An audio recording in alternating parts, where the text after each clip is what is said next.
Hello students,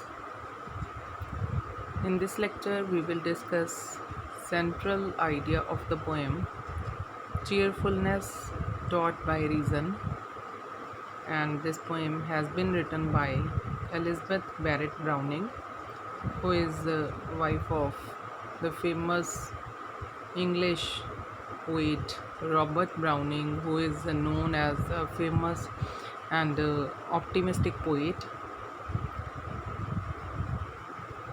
Students, we have discussed the text of the poem in our previous lecture.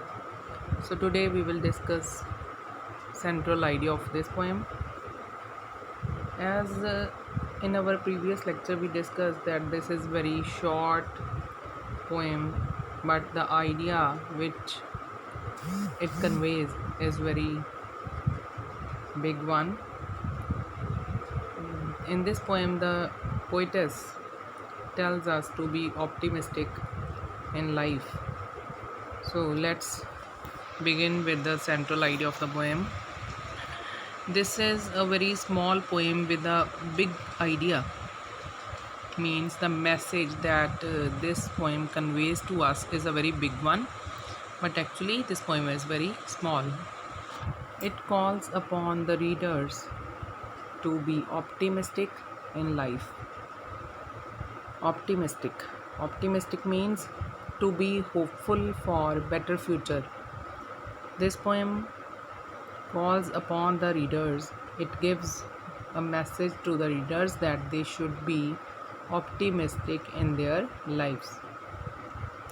It is no use grumbling and whining about what you do not possess.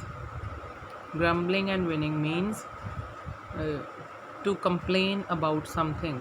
The poem teaches us the lesson that we should not complain about what we don't have in our lives. We should rather be thankful for what we have. The poem teaches us the lesson that we should be thankful to God for whatever we have in our lives.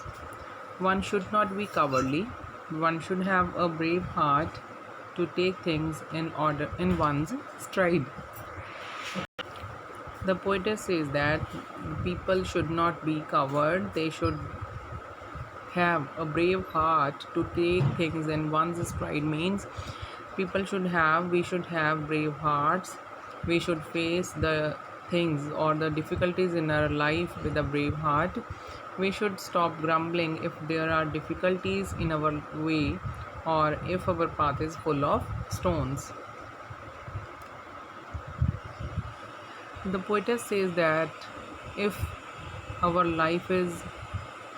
path is full of stones, means if our life is full of difficulties, then we should not grumble about those difficulties. We should grumble here means complain. We should not complain about those difficulties. Instead of grumbling for those difficulties, we should face those difficulties bravely. We should be thankful to God that the way is short and destination is about to come. Instead of grumbling, we should thank God that the way is short and the destination is about to come. So the poetess gives us teaches us the message, teaches us the lesson that there is no use complaining about we don't possess or we don't have. We should be thankful to God for what we have, and we should face everything with the brave heart, and we should not complain about anything which we don't have. We should be thankful to God because the path of our life is short and the destination is about to come. So this is an optimistic poem. Students, today we have covered the central idea of the poem. Tomorrow we will continue with our next lecture. Thank you very much.